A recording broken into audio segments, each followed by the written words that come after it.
반갑습니다. 오대영 라이브 오대영입니다. 명태균 씨의 소환이 임박한 것으로 보입니다. 검찰 조사 뒤엔 구속영장 청구 가능성도 거론됩니다. 명 씨는 검찰을 믿지 못하겠다며 특검이 낫다는 말까지 했습니다. 이런 상황에서 명 씨가 추가로 녹취 등을 폭로할 수 있다는 전망이 제기됩니다. 짚어보겠습니다. 함께할 네 분 소개해드리고 이수진 앵커의 브리핑으로 시작하겠습니다.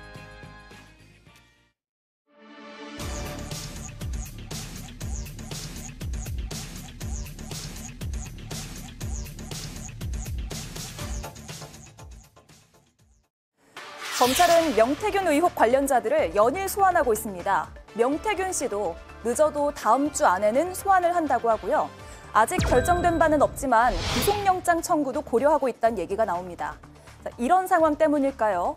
명 씨는 또다시 언론을 통해서 여러 이야기를 하기 시작했습니다. 검찰 못 믿겠다, 특검을 하자라고 말을 하는가는요. 공천 희망자로부터 받은 뒷돈이 윤석열 대통령을 위해 돌린 공표용 여론조사에 사용됐었단 말을 했다고도 합니다.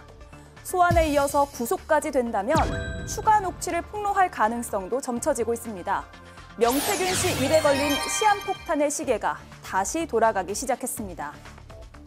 네, 이수진 앵커의 표현대로 시한폭탄이 다시 돌기 시작한 상황인 것 같습니다. 검찰이 조만간 명태균 씨를 소환할 예정인데 이번 주가 될지 아니면 다음 주가 될지는 아직 확정적이지 않고 검찰에서는 일정이 확실하게 정해진 건 아니다 이런 입장을 나타내고 있습니다.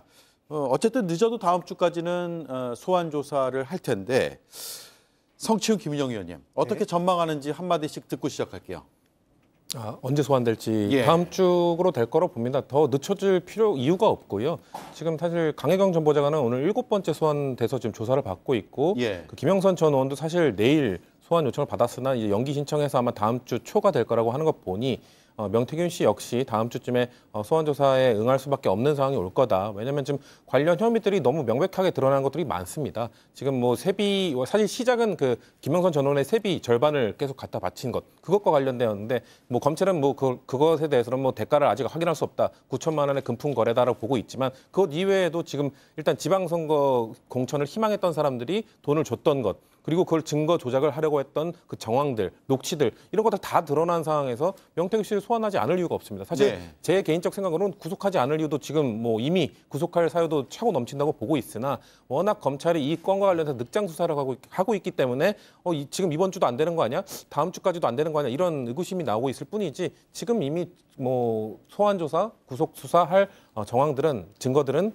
이미 충분히 나와 있다고 보고 있습니다. 네, 핵심 피의자잖아요. 그래서 김영선 전 의원의 조사까지 마친 뒤에 부를 가능성이 커 보이고 그래서 다음 주로 넘어갈 가능성도 얘기가 되고 있고 근데 어쨌든 소환이 임박했다는 표현은 무리는 아닌 것 같아요. 그렇죠. 원래 모든 사건의 주범에 대해서는 공범들의 수사가 어느 정도 얼개가 맞춰져야 할 수 있는 거고요. 국민의 입장에서는 명태균 씨 사건을 해서 가장 큰 피해자는 국민이시고 그다음 역설적으로 저희 당이 가장 큰 피해자이기도 합니다. 저희 입장에서는 계속 과거와 싸워야 되는 상황이 됐기 때문에 국민의힘에서는 하루빨리 이 사건이 진상규명이 되고 검찰 수사가 신속하게 이루어질 수 있도록 요청을 드리는 바입니다. 네, 김보엽 의원님 소환한다는 뜻은 달리 얘기하면 그 뒤에는 구속영장을 청구할 가능성이 있다, 크다 이렇게 보는 게 맞는 것 같은데 신병 확보 수순에 이제 들어가는 걸로 봐야겠죠? 그렇습니다. 이 정치 브로커 명태균 씨 사건의 핵심을 놓치면 안 되는데요. 워낙에 많이 번지니까 저는 그 동요 옹달샘 가사로 딱 표현이 됩니다. 돈 받으러 갔다가 공천 받아 왔지요. 이렇게 요약을 할 수 있습니다. 그걸 항상 놓치면 안 됩니다. 2022년 6월에 경남 창원 의창에 국회의원 보궐선거가 있었죠. 거기에 김영선 씨가 공천이 됐습니다. 근데 이 공천에 윤석열 대통령과 배우자 김건희 씨가 깊숙이 개입했다. 왜냐? 대선 때 도운 명 씨에 대해서 김건희 씨가 선물로 준 것이다. 이게 명태균 씨와 강혜경 씨, 직원 강혜경 씨의 녹취록으로 나오지 않았습니까? 검찰이 수사를 하지 않다가 왜 뒤늦게 속도를 낼까? 더 이상 수사하지 않으면 안 될 만큼 몰려있는 것이기도 하고 또 하나는 윤석열, 김건희 부부의 명 씨에 대한 사건 처리를 어떻게 해야 되겠다라는 판단이 저는 이제야 뒤늦게 섰다고 봅니다. 명 씨는 어떤 패를 가지고 있을까? 이 사람이 숨겨둔 시한폭탄의 폭발력은 어느 정도 규모인가? 이거에 대해서도 어느 정도 계산이 섰다고 봐야 되겠죠. 예. 이런 가운데 명태균 씨가 자신의 입장을 언론에 또 냈습니다. 검찰 조사는 못 믿겠다라는 이야기를 했고요. 찝찝하면 한 방에 그냥 끝내고 치워버리면 된다. 구체적으로 특검 원하는 이유 묻자 그냥 깔끔하게 아무것도 없다라고 하면서도 특검이 낫다. 그러니까 검찰보다는 특검 수사 받는 게 낫겠다라는 이야기까지 했다고 합니다. 전성균 의원님. 예. 검찰 조사 앞두고 불안한 심리를 반영한 걸로 봐야겠죠? 그렇게도 보이고 시간 끌기라고 저는 생각하고. 시간 끌기요? 예, 우리 국민들께서 사실 검찰을 당연히 신뢰하지 않고 왜냐하면 그간 검찰이 한 행동을 보면은 국민 눈높이에 맞지 않았기 때문에 당연히 저도 특검이 맞다고 생각하는데 윤석열 정부나 여당이 과연 특검을 통과시켜 주실까? 전혀 아니라고 보고 네. 특히나 특검의 키는 윤석열 정부한테 있는 게 아니고 한동훈 당대표한테 있는데 말로만 윤석열 정부에 거리를 두고 있다고 한 한동훈 당대표가 특검을 통과를 안 시켜줄 겁니다. 그렇기 때문에 먼저 검찰부터 조사가 시작되고 미비하면은 특검으로 가야 되고 또 그 와중에 만약에 미비하다고 국민들께서 다시 한번 판단하시면 그때 가서는 국민의힘 당도 국민의 요구에 반영을 하지 못하니까 요구를 당연히 수용할 거라고 저는 생각을 합니다. 예. 네. 자, 지금 명태균 씨 이 논란, 의혹 이런 것들을 각 당에서 어떻게 얘기하고 있나요? 명태균 게이트라고 지금 민주당이나 조국혁신당에서 바라보고 있는 거죠. 예. 맞습니다. 반면에 국민의힘과 개혁신당은 명태균 게이트라는 네이밍까지는 아직 하지 않고 있는 상황이죠. 지금 명태균 씨 개인의 이탈, 그러니까 명태균 씨, 김영선 의원 간의 그런 개인적인 이탈 그렇게 보는 게 예. 조금. 그래서 이 구속을 앞두고 어떤 추가 폭로가 나오는가가 굉장히 중요할 것 같아요. 이걸 명태균 게이트로 압도적으로 표현할 수 있는 것인지 아니면 말씀하신 대로 개인의 일탈 정도로만 볼 수 있는 것인지인데 성치윤 의원님 어쨌든 구속 앞두고 심경이 지금 복잡한 것 같고 본인은 뭐 자료가 엄청 많아서 지금 아주 빙산의 일각도 다 깐 게 아니다 이렇게 주장을 하고 있기 때문에 추가 폭로 나올 가능성 있다고 보세요?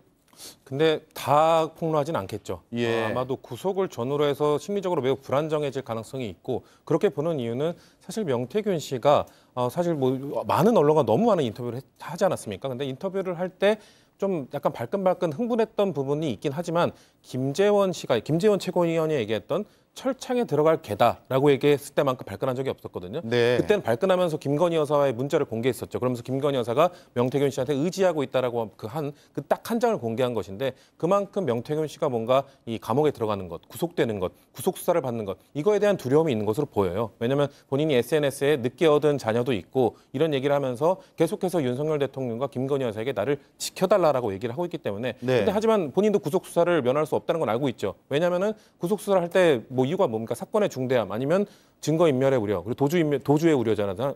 세 가지잖아요. 근데 지금 이미 증거인멸을 했죠. 왜냐하면 본인의 이전 핸드폰 땅에 묻었다라고 얘기하면서 지금 사실상 숨겨뒀습니다. 이거 증거인멸이거든요. 그러니까 네. 본인도 그거를 본인의 목숨줄 운명을 가름할 마지막 최고의 보루라고 생각하기 때문에 그것을 끝까지 밝히지 않을 겁니다. 대신에 만약에 김건희 여사나 윤석열 대통령이 나를 지켜주지 않을 생각인가 본데 라고 판단이 드는 순간 그때마다 하나씩 까겠죠. 뭔가 그러면서 정말 나를 버렸구나라고 판단이 될 때 아마 그 핸드폰의 위치까지 공개하지 않을까. 네. 저는 근데 검찰이 과연 그 핸드폰을 찾으려는 의지가 있을까. 지금까지 보였던 행태는 너무 늑장 수사를 하고 있거든요. 저는 그렇게 됐을 때 혹시나 제3자가 그 핸드폰을 찾기 위한 노력을 할 수도 있거든요. 그걸 제거하기 위해서. 네. 그렇기 때문에 저는 검찰이 늑장 수사를 하지 않도록 뭔가 우리가 검찰에 대한 뭔가 압력이나 이런 것도 있어야 된다고 생각합니다. 네, 여론의 촉구가 필요하다 이 말씀이네요. 김보엽 의원님. 예. 공개를 한다면 어느 정도 선의 폭발력 있는 증거, 녹취 이런 것들이 나올까가 관심인데 나올까요? 명태균 씨가 각종 언론 인터뷰 그리고 소셜미디어에 쓴 메시지를 종합을 하면 나 살고 싶어. 네. 그리고 나 혼자 죽을 수 없어. 이걸로 메시지가 요약이 되거든요. 저는 전화기를 땅에 묻었다는 말을 믿지 않습니다. 지인에게 맡겨놨을 겁니다. 그래서 자신의 신변에 무슨 일이 생길 경우 그동안 만났던 언론인 중에 신뢰할 수 있는 어느 언론사, 어느 언론인에게 이걸 제공하라. 네. 이렇게 했을 가능성이 크고요. 명태균 씨는 그렇게 만약 명태균 씨가 정말 위협감을 느껴서 너 죽고 나 살자라는 식으로 나오게 되면 저는 폭로 내용이 무척 센 게 나올 수도 있다고 봅니다. 윤석열 대통령 후보의 당내 경선 그리고 윤석열 대통령 후보의 본선 승리의 정당성을 의심할 수 있는 예. 그런 자료들이 폭로될 수 있다고 봅니다. 아, 그래요? 예. 뭐 예를 들어서 대선 경선 과정에서 여론조사 결과가 뒤바뀌어서 예.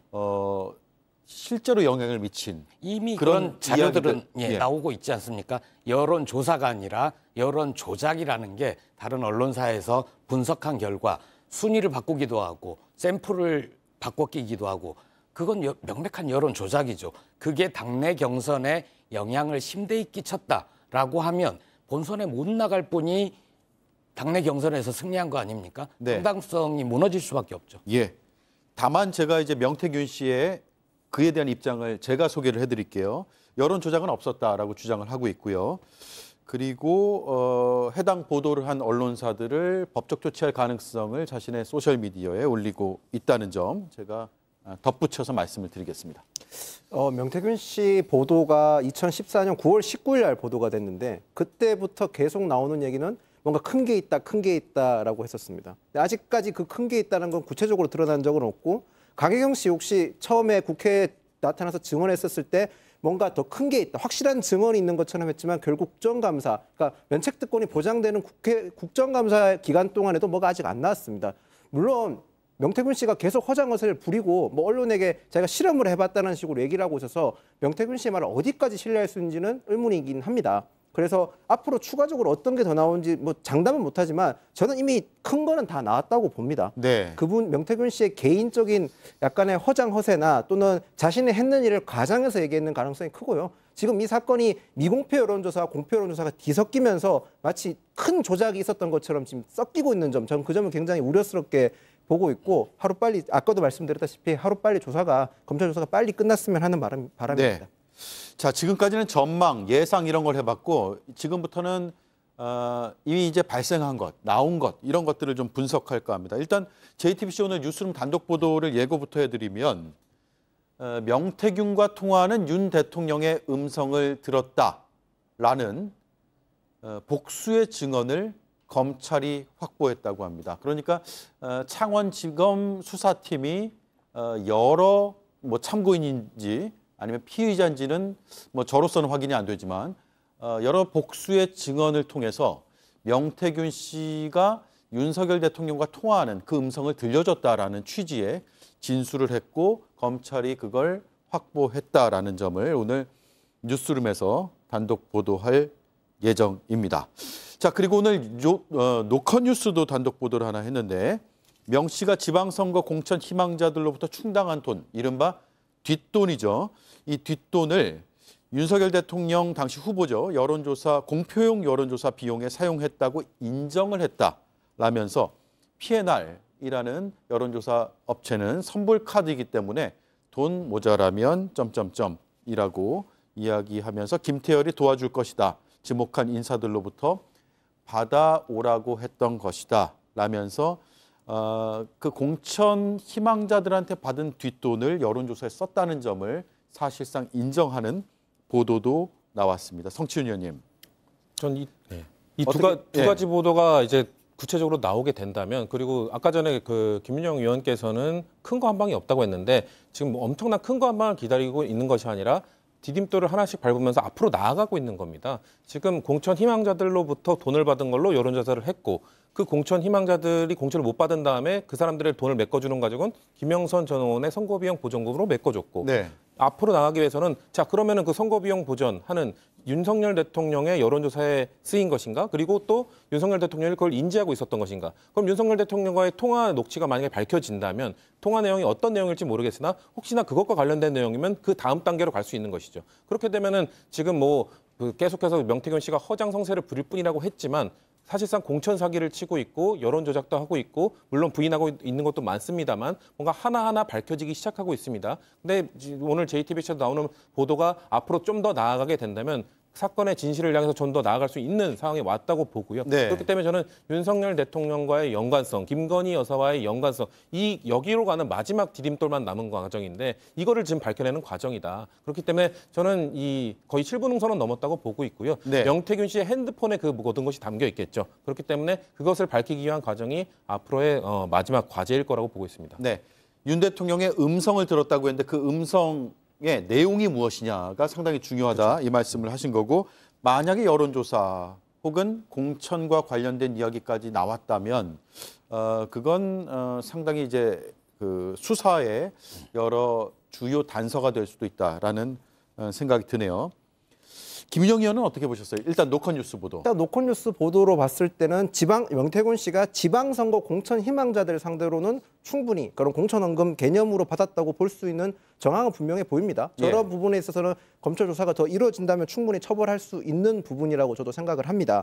그런데 자, 이 부분에 있어서 명태균 씨가 과연 그러면 이 윤석열 대통령과 연계를 지으려면 확실한 전제 조건이 두 가지가 더 있습니다. 첫 번째는 대통령 또는 당시 국민의힘 전 캠프에서 명태균 씨에게 여론조사를 요청을 했어야 되는 게 하나 있고요. 네. 그 요청 여부가 확실하지 않은 상황이고 두 번째는 그 요청했는 대가에 따른 대가가 무엇인지를 봐야 되는데 그 대가가 과연 김영선 의원의 공천이냐라는 건데 지금 2022년 6월 재보궐선거 김영선 의원이 공천받은 그 재보궐선거 당시에 저희 당 관계자 윤상현 공관위원장이라든지 당시 국민의힘 대표였던 이준석 대표 모두 다 그 공천에 있어서는 어떠한 외압도 없었다는 점을 분명히 하고 있는 상황이라는 점을 말씀드리겠습니다. 네, 그런 진술들 그리고 증언들도 다 종합적으로 고려가 되겠죠. 수사 과정에서.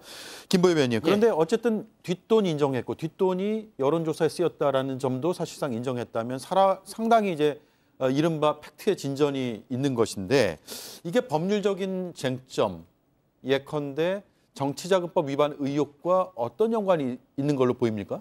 저는 정치자금법을 넘어서 뇌물죄를 의율할 수 있다고 뇌물죄요. 봅니다.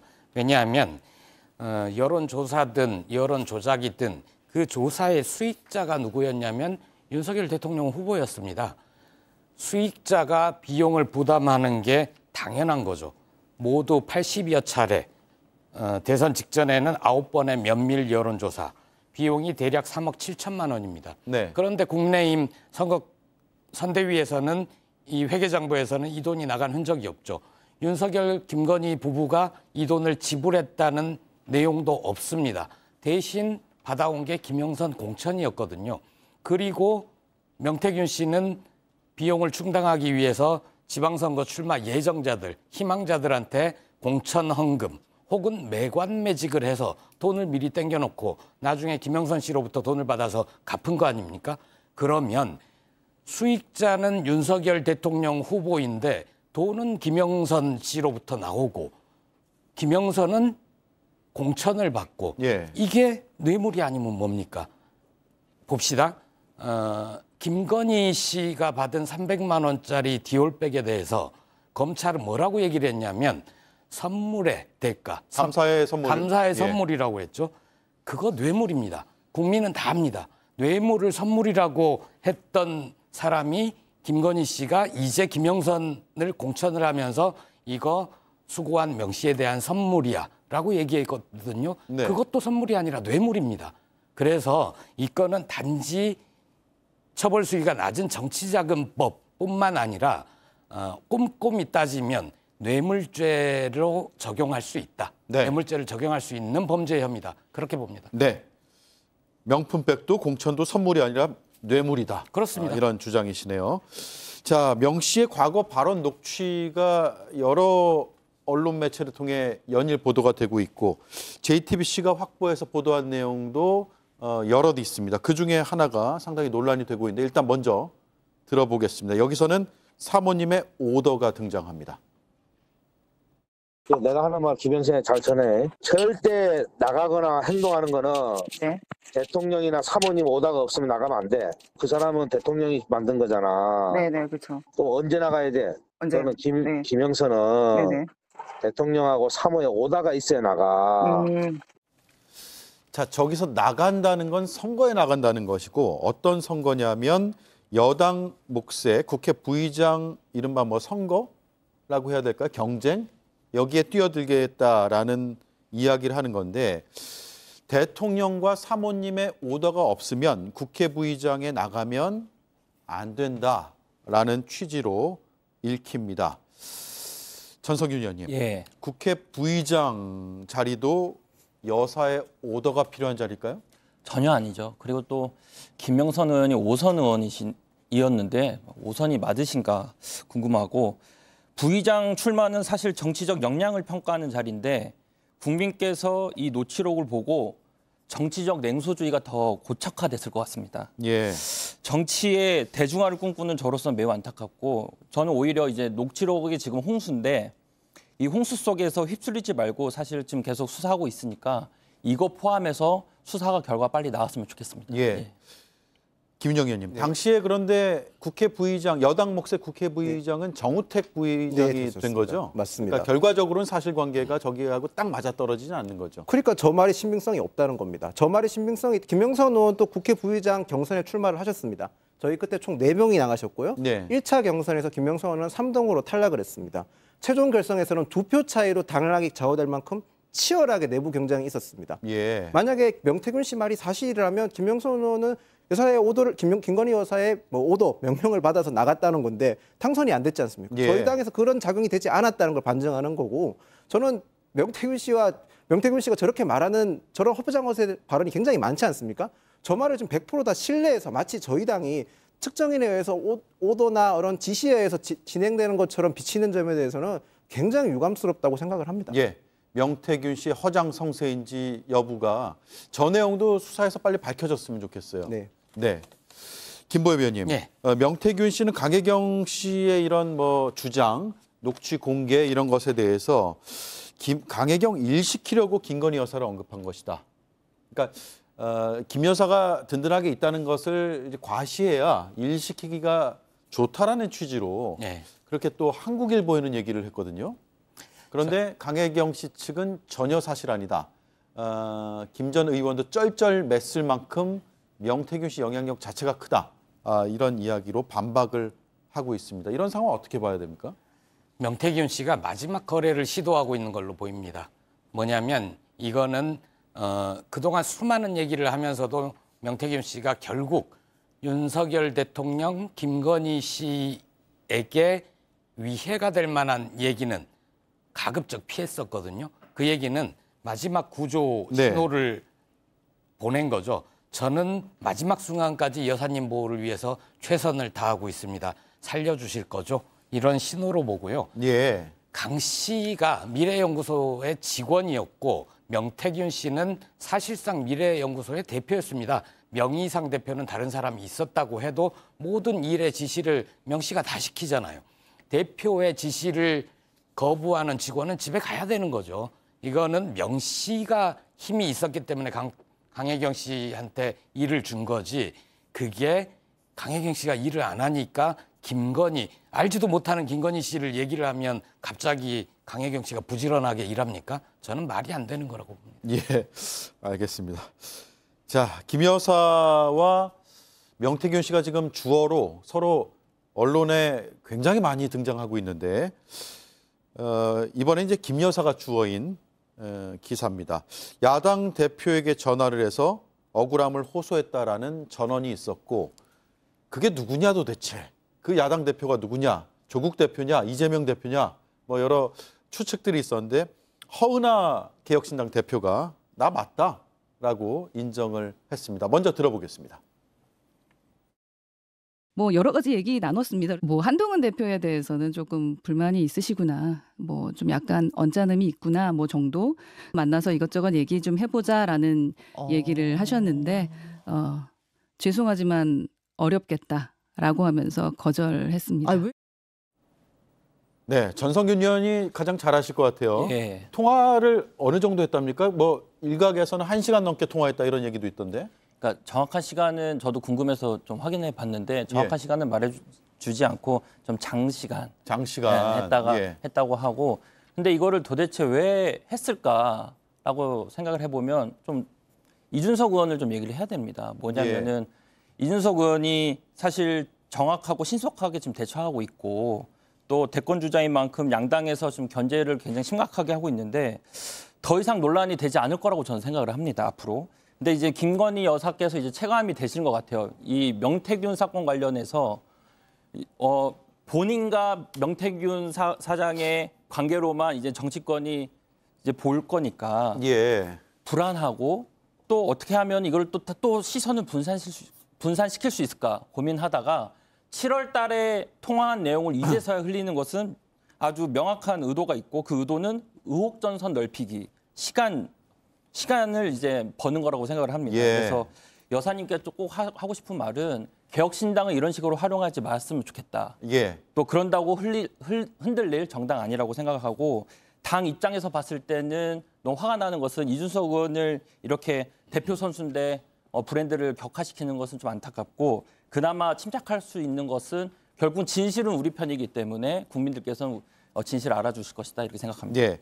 그러니까 이른바 명태균 이슈가 이준석 대표와 결부되었을 때 이준석 대표가 잘 대응했기 때문에 그 이슈는 이제 지나갔는데 용산에서 뒤늦게 7월 달 통화한 사실을 흘리면서 다시 개혁신당의 이슈로 이걸 전환시키려고 한다라는 의심을 하고 계신 거잖아요. 네, 맞습니다.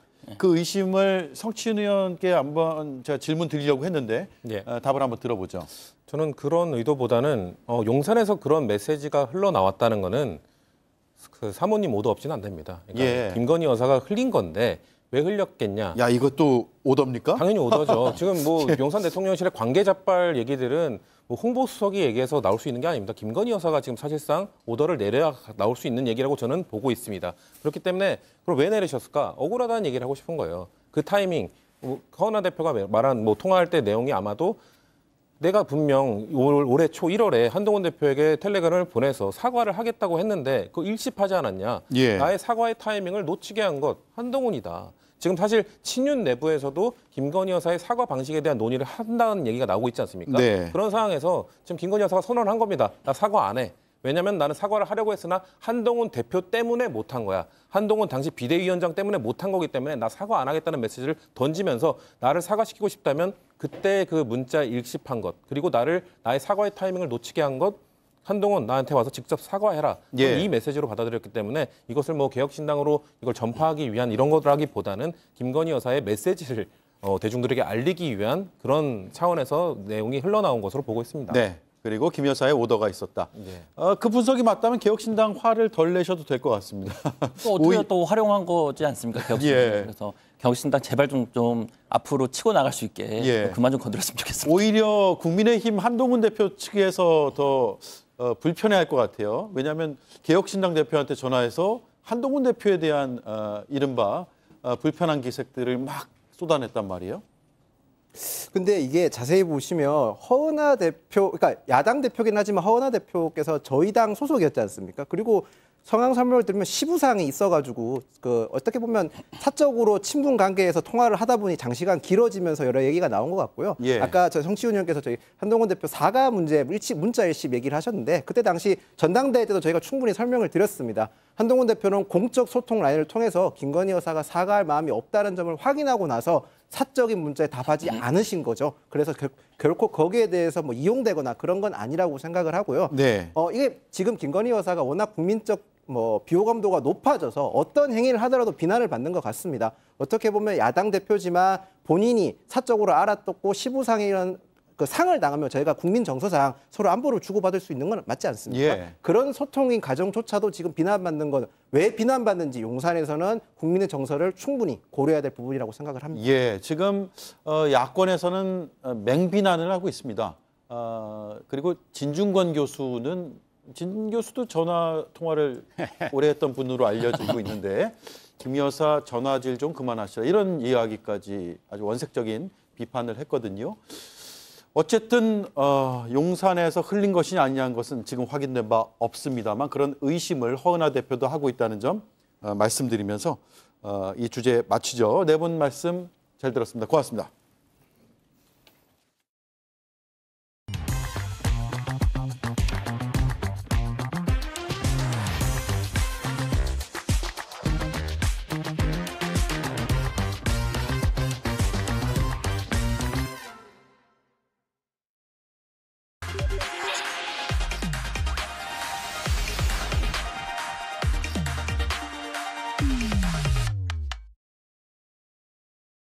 네, 오대영 라이브의 간판 코너 단도직입을 시작하겠습니다.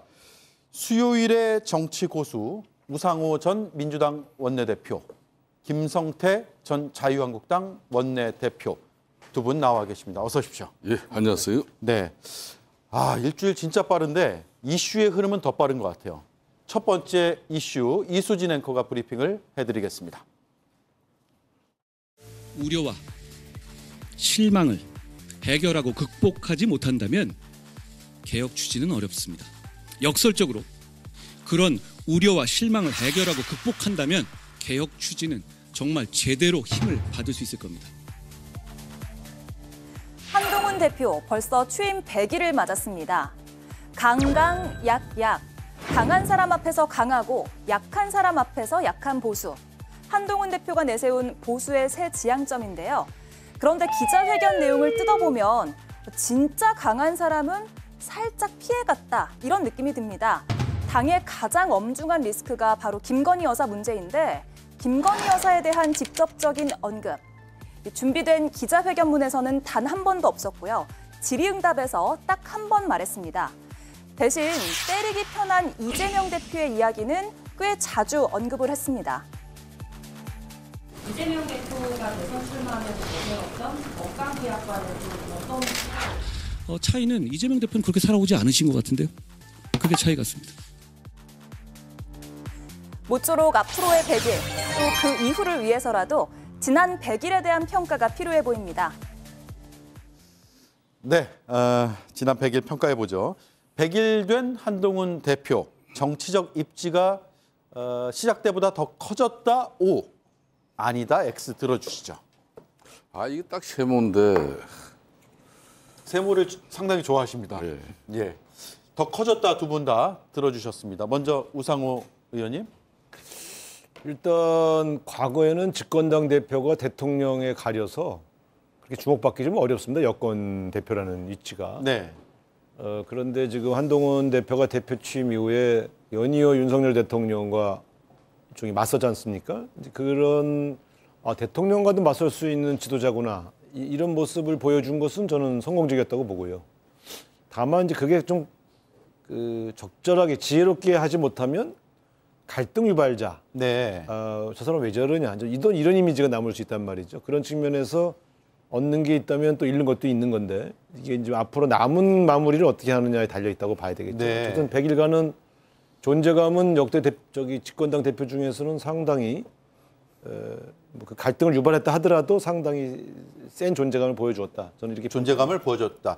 10점 만점에 그러면 한 6, 7점 이상 주실 수 있어요? 아니, 존재감이 셌다는 것이지 일을 잘했다는 건 아니죠. 그럼 5점 밑으로? 그냥 5점 정도. 5점 정도. 왜냐하면 민생 문제라든가 경제 문제를 챙기는 집권당 대표의 모습은 사라져 버렸거든요. 네. 그런 건 좀 아쉽죠. 부각은 됐으나 그 내용을 따져보면 긍정적이지만은 않다 이 말씀이고요. 예.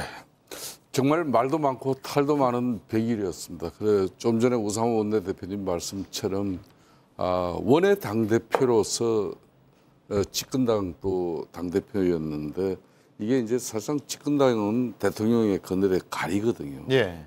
그런 측면에서 말도 많고 탈도 많았지만은 그래도 원외 당대표의 한계 속에서도 존재감은 분명히 표시가 됐다. 존재감은 이제 본인 입장에서는 좀 성공적으로 볼 것입니다. 그렇지만은 이게 집권당 당 대표는 진짜 고도의 정치력을 보여야 되는 그런 위치인데 네. 그만큼 이제 당정 관계라는 게 이 집권당만이 가지고 있는 관계거든요. 이 관계가 쉽지 않은 관계인데 역시 쉽지 않은 지금 상황으로 당대표로서의 100일을 맞이했다. 네. 이렇게 보고 있습니다. 입지는 커졌으나 점수로 따진다면 10점 만점에? 저는 그래도 한 70점 정도는 7점. 10점 만점에 7점 정도. 네. 5점 7점을 주셨습니다. 그렇군요. 전면 등판 이후에 그러면 지지율 추세가 어떻게 되는지 한번 보고 또 말씀을 나눌게요.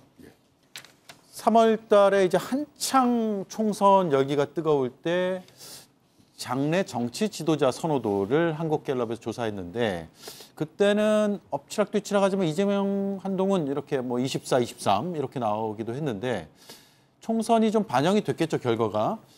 그리고 나서 7월 4주를 보면 또 살짝 좁혀졌어요. 저 때가 아마 전당대회 결과가 나온 그때로 보이고, 그런데 취임을 하고 나서부터는 좀 추세적으로는 좀 떨어졌다. 이재명 대표하고는 격차가 벌어졌다라고 볼 수 있습니다. 그러니까 지난 100일이 입지는 어느 정도 확인이 됐으나 장내 지도자로서의 입지까지 굳히는 데는 좀 한계가 있지 않았냐 이런 생각이 들거든요. 어떻게 보세요?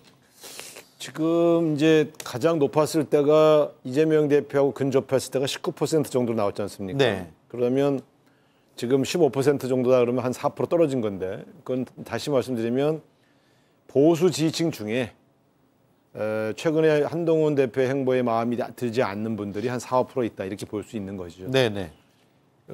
보수 지지층이 전체적으로 한 50% 이상 빠져나가는 게 아니다 하는 점에서는 상당히 이 지도자로서의 입지를 굳힌 겁니다. 아, 그래요? 왜냐하면 지금 국면이 되게 갈등 국면인데도 저 정도 나온다는 거는 한동훈 대표에 대한 대권 후보로서의 기대가 여전히 남아있다 이렇게 봐야 되는 것 같고요. 또 역으로 말하면 한동훈 대표를 빼고 마땅한 다음 대권 후보가 보이지 않으니까 일시적으로 한동훈 대표를 보호하려고 하는 그런 보호 본능도 저 지지율에 반영돼 있다. 저는 이렇게 보거든요. 네. 그래서 좀 낮은 지지율이 아닙니다. 사실 차기 지도자, 차기 주자 15% 이렇게 나오는 것은 네. 상당히 높은 겁니다. 그러네요.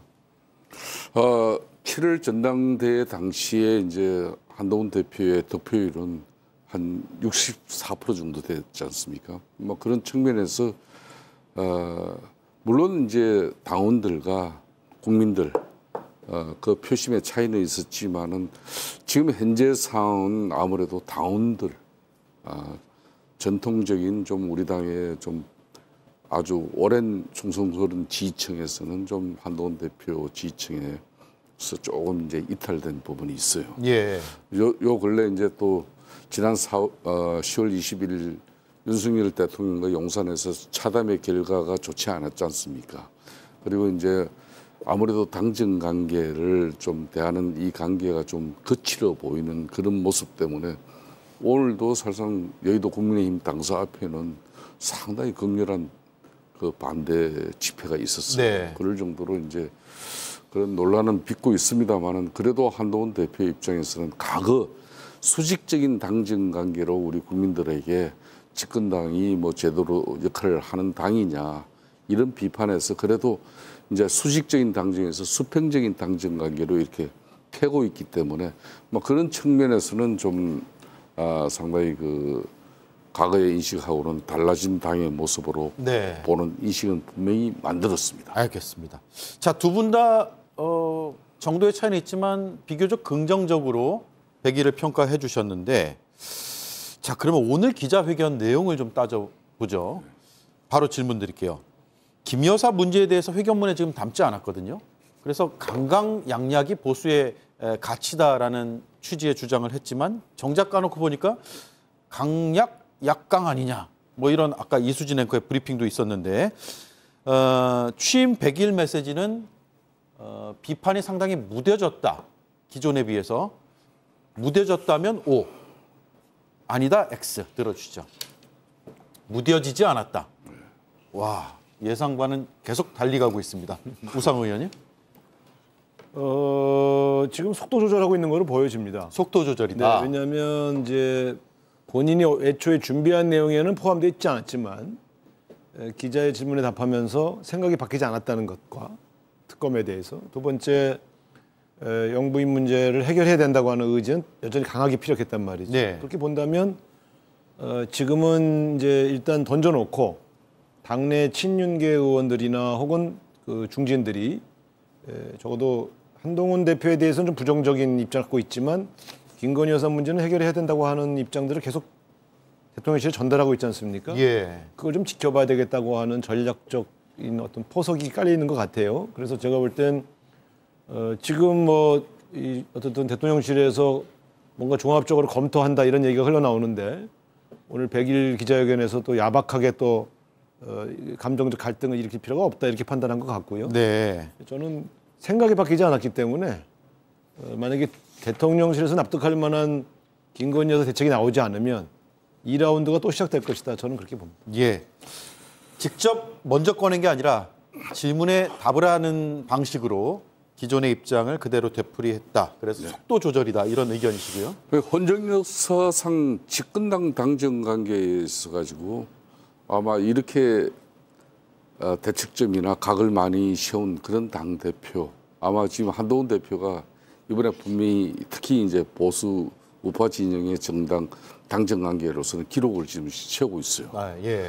우리 헌정 역사상 이런 경우는 없어요. 네. 그만큼 이제 대통령을 배출하고 나면은 사실상 당이 말은 수평적으로 당정 관계를 가지면서 뭐 당이 그래도 국민들의 목소리를 대변하는 그런 중심에 서야 된다 이래 하지만은 실질적으로는 대통령 국정 운영에 당은 보통 묻히기 마련이거든요. 네. 막 그런 측면에서 지난 10월 21일 차담회를 통해 가지고 한동훈 대표가 3가지 요구한 그 딴 사람도 아닌 대통령의 아내 영부인을 직접 뭐 공개 활동을 중단시켜라. 그리고 김건희 여사와 가까운 그런 대통령실의 인적 라인들 인사쇄신해라. 그리고 지금 한간에 떠도는 의혹 이 부분에 대해서 적극적으로 임해라. 뭐 네. 이런 거 상당히 그 어느 하나도 사실상 대통령에게 아무리 집권당 대표지만은 갖다 들이대기는 참 어려운 문제였거든.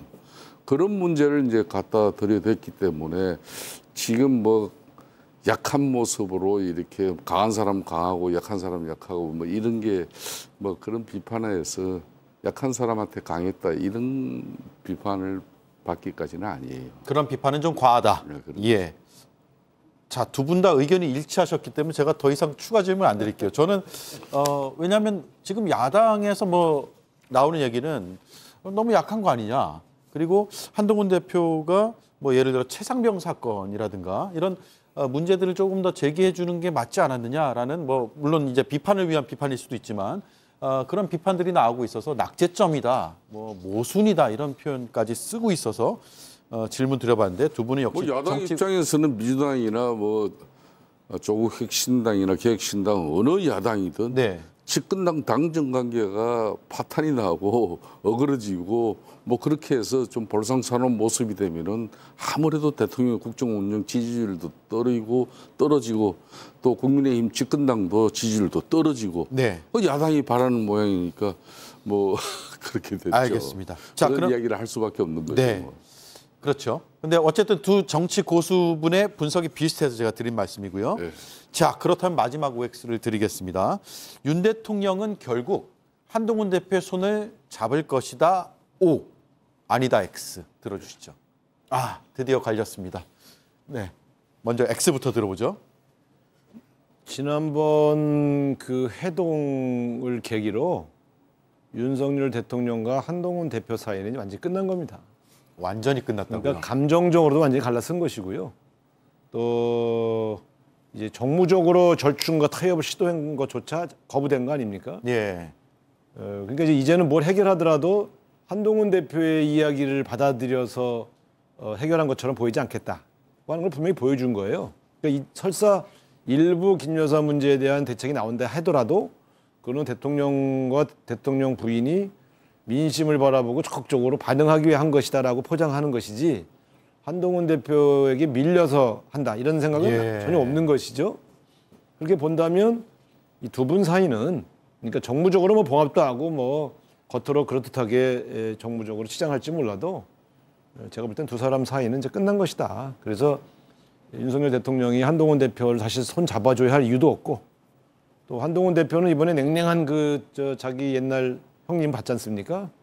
끝났다고 생각하고 있을 거예요. 네. 근데 어쨌든 대통령으로 계속 대통령으로 행보를 해야 되겠다라고 생각하고 있기 때문에 이건 어쩔 수 없는 차별하다 이렇게 저는 마음 먹고 갈 거라고 보고 봉합을 시도하고 있는 제3자조차 눈에 띄지 않지 않습니까? 끝난 겁니다. 끝났다.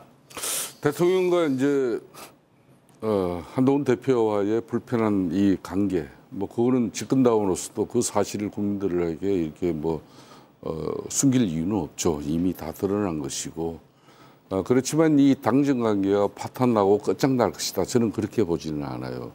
상당히 불편하고 힘든 관계지만은 이렇게 불편하고 힘들고 어려운 관계가 계속되면은 결국은 다음 2026년도 지방선거 실패할 것이고 그다음 2027년 대선에서도 우리는 정권 재창출이 어려질 수 있죠. 네. 그러면은 그 책임은 대통령만 지느냐? 우리 당도 같이 지거든요.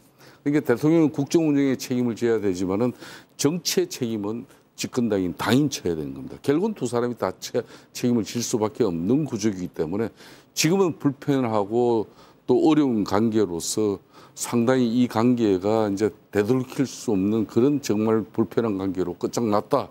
이렇게 보는 시각들이 거의 맞아요. 그렇지만은 그렇게 가서는 두 분이 공멸하고 파멸의 길밖에 걸을 길이 없기 때문에 일정 부분 올 연말 이내에 교통정리가 좀 될 거는 되고 한동훈 대표가 요구한 사안들을 꼭 직설적으로 반영하지 않더라도 대통령께서도 이번에 깊게 인식하는 계기는 분명히 만들어졌어요. 그렇기 때문에 김건희 여사의 정치적 리스크 딱 이거 하나 때문에 뭐 이 관계가 지금 틀어지고 있는 건 아니잖아요. 그래도 요 며칠 전에 여야 의정 협의체 구성해서 가장 난관인 그래도 의대 자율적 결정에 따라서 휴학을 결정하게 되는 이런 게 이제 정치적으로 좀 우회적으로 풀어가 나가는 과정이라고 보면 됩니다. 네. 이게 이제 그걸 서로 절충을 하고 이렇게 뭐 정무적으로 당정 관계는 일정하게 유지해 나가겠죠. 네. 여당인데 저는 윤석열 대통령 개인과 한동훈 대표 개인 이 두 개인 사이에 이 말하자면 골은 너무 깊어서 해결하기 어려울 거다 이렇게 말씀드린 것이죠. 당정 관계야 어떤 형태로든 뭐 대표가 없어도 어떤 형태로든 끌고 갈 수 있는 건데 두 사람 사이는 이제 끝난 것 같아요. 네. 그게 이제 그게 인간적인 관계를 말하는 거죠. 예, 뭐 저도 뭐 그 부분에 대해서는 크게 뭐 반론을 취하지는 않습니다. 알겠습니다. 인간적으로 끝났다는 데는 두 분이 의견이 맞닿아 있습니다.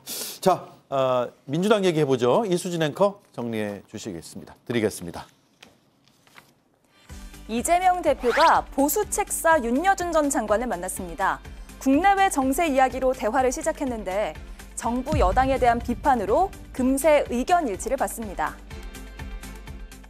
윤 대통령은 뭐니 해도 국민적 지지도를 높이는 게 굉장히 급선무일 것 같은데 원래 배포가 큰 양반이라 그런가 별로 그런 거 신경 안 쓰는 것 같잖아요. 저희도 사실 이제 국가가 워낙 불안정해지니까 그게 국민들의 삶에도 악영향이 너무 크고 전국이나 국정 운영이 좀 안정이 되면 좋겠다는 생각을 합니다. 윤여준 전 장관 비판의 수위를 높이더니 오히려 이 대표를 당황하게 만들기도 했습니다. 국민의 신뢰를 얻기 위한 경쟁을 하는 건데 뭐 죽고 살고 하는 식으로 하는 건 정치가 아닙니다. 전쟁이죠. 그게 제일 안타깝습니다. 그러니까요. 뭔가 민주주의 훈련이 덜 된 분들이 권력을 잡아서 그런지도 모르겠어요. 자, 그 얘기는 뭐라고 하겠는데 이게 어려울수록 대화하고 감정이 생기면 안 되지 않습니까? 네, 오늘의 만남을 이재명 대표의 외연 확장 행보로 보는 시각이 많은데요. 그 외에도 다른 포석은 없을까요? 네, 이재명 대표가 지난달에는 이상돈 전 의원, 김종인 전 의원도 비공개로 만났거든요. 그래서 보수 책사라고 불리는 분들을 이렇게 연쇄 회동하고 있단 말이에요. 이게 어떤 의미인가를 분석할 텐데 바로 질문 드리겠습니다. 차기 대선 주자 혹은 차기 대통령의 인상, 이미지를 선점하기 위한 목적이 있다. O. 아니다. X. O부터 들어보겠습니다. 지금 이제 이재명 대표 주변, 흔히 말하는 민주당 내에 내노라 하는 뭐 이런 선수들, 기술자들이 이거는 이재명 대표 집권 시나리오가 정말 충실하게, 정말 정확하게 지금 작동되고 있다고 저는 보고 있어요. 예. 뭐 저렇게 되면은 사실상 이재명 대표 입장에서도 큰 실수를 하지 않는 한 또 이제 다음 달 11월 달에 이제 이 사법적 리스크에서 뭐 어떻게 될지는 모르겠습니다만은 지금 현재 상태로서는 이재명 대표 중심의 민주당과 또 측근 인사들의 상당히 집권 뭐 시나리오는 정말 제가 볼 때는 상당히 잘 작동이 되고 있어요. 이거는 이제 지금까지 만난 이상돈, 김종인, 윤여준 전 장관 이런 분들이 다 보수 우파에서 관련되고 또 대통령 만드는 역할을 또 했던 분들이고 뭐 그런 분들인데 때로는 쓴소리도 아끼지 않은 분들이지 않습니까? 이런 분들을 차례차례 만나면서 결론은 자신이 집권을 더 구체화되고 또 앞으로 또 자기가 또 대선에서 가장 민주당의 결정적인 후보가 될 수밖에 없는 그런 정치적 입지를 계속 쌓아나가고 있는 거죠.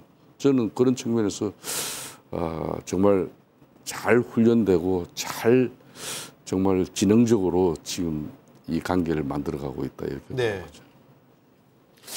아니 그러니까 이제 대선을 준비하기 위한 소위 이제 정권 교체를 준비하기 위한 좀 말하자면 여러 가지 조직을 짜고 있지 않습니까? 소위 집권 플랜 본부라는 걸 짰는데 그 일환이죠. 그러니까 집권을 위한 모색으로 언론들의 조언을 좀 듣는 행보를 하고 있는 것입니다. 네. 근데 이게 무슨 이미지 선점용이다.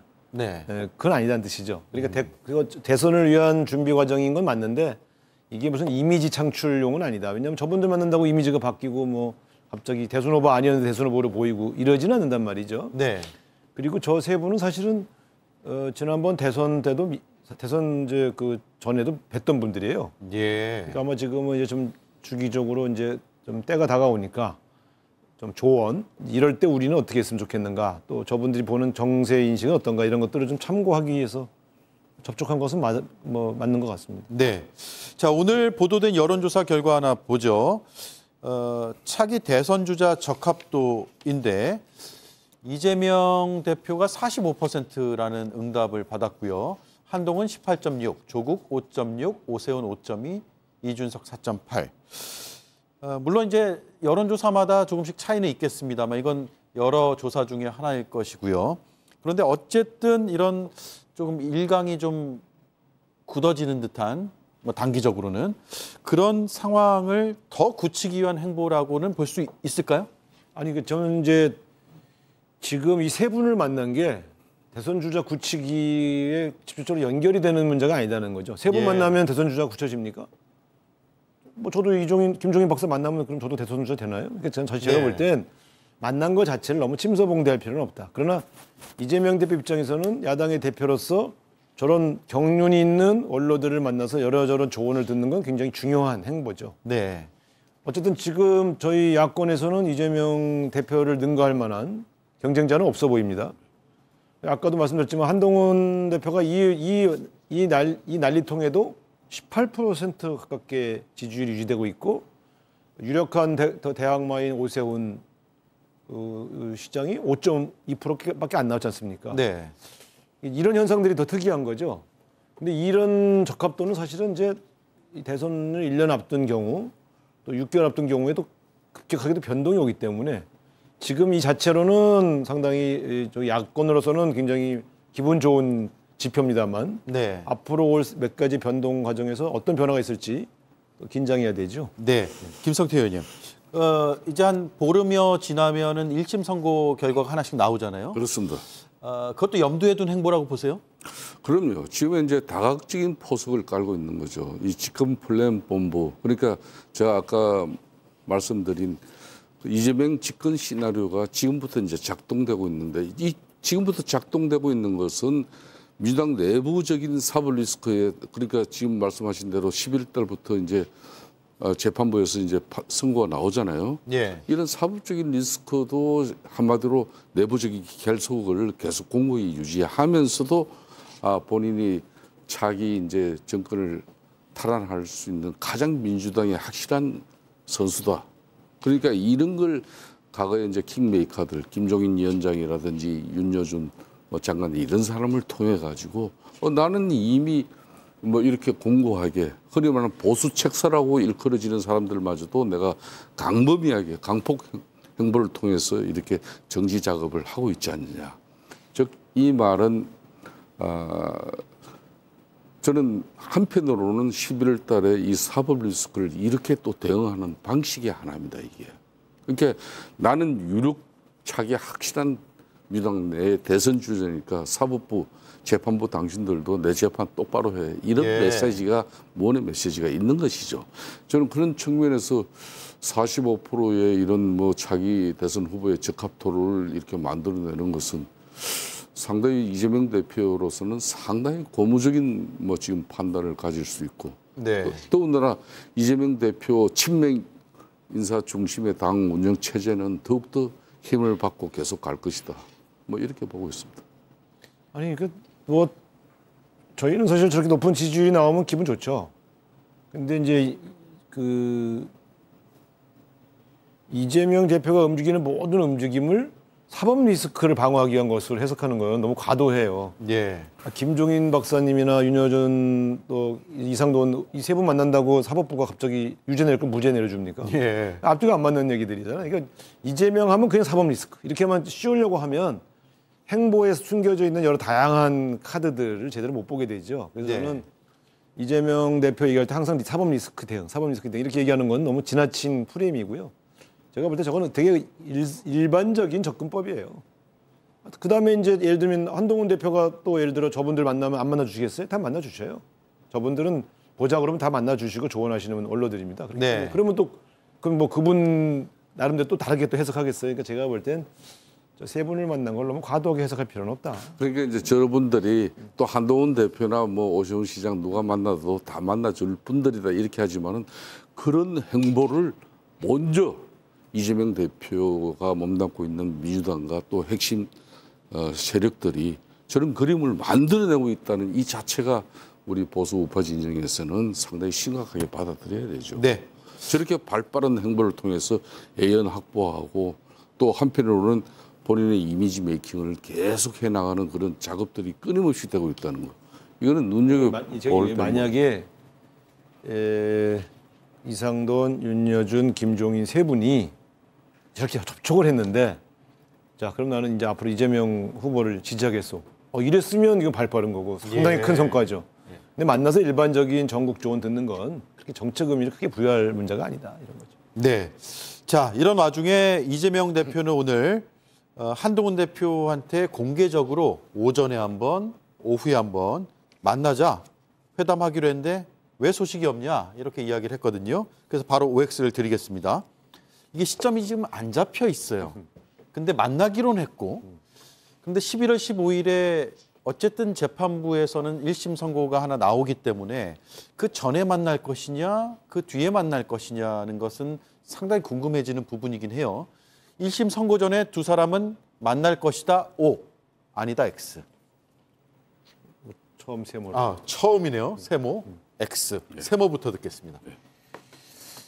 지금 이제 원래 제가 볼 때 한동훈 대표가 이재명 대표가 만나자고 할 때 오케이 할 때는 특별감찰관 문제를 추진할 의사가 있었기 때문에 저는 오케이 했다고 봅니다. 네. 그러니까 그건 이제 대통령실에 대한 압박용이기도 하고요.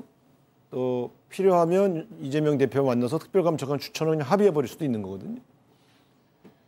그런데 지금 대통령실에서 이제 김건희 여사 문제 등 한동훈 대표 쪽에서 요청했던 문제라든가 혹은 그 다른 친윤 또 뭐 중진들이 요청한 내용을 가지고 일정한 대책을 논의하고 있다고 보여지니까 속도 조절에 들어갔단 말이죠. 예, 급할 필요가 없다는 속도 거네요. 조절 들어가 있는 상황에서 이재명 대표를 만나는 거는 또 대통령실과 더 큰 갈등을 일으킬 가능성이 있기 때문에 저는 만남 자체를 상당히 유보할 가능성이 크다. 다만 대통령실에서 11월 중순이 돼도 예를 들면 10일에서 15일 사이에 예를 들어 본인이 요구청했던 문제, 여사님에 관한 여러 가지 문제들이 대책들이 거의 나오지 않을 경우 특별감찰관 관련된 논의를 하기 위해서 만남을 주선할 수도 있는 것이죠. 네. 그러나 저쪽의 내용이 굉장히 깊게 준비되고 있다고 판단한다면 굳이 대통령실을 압박하기 위해서 이재명 대표를 만나야 할 이유는 없을 것 같습니다. 네, 알겠습니다. 30초 남았어요. 죄송해요. 한동훈 대표가 이재명 대표를 만난다는 그 자체가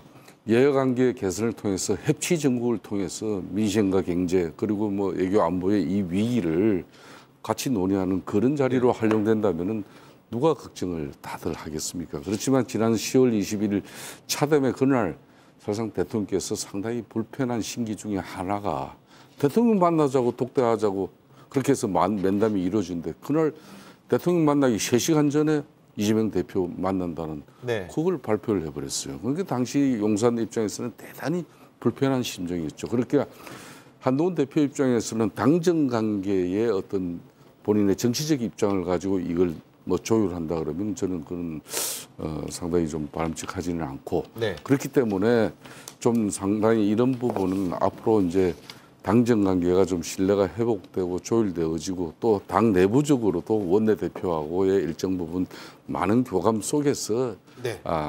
여야간의 당대표 회담을 통해서 협치정국과 또 특별감찰전 뭐 이런 여러 가지 현안이 논의될 수 있기를 바라겠습니다. 알겠습니다. 자, 두 분의 맞수 토론 여기까지 하죠. 다음 주에 또 뵙겠습니다. 고맙습니다.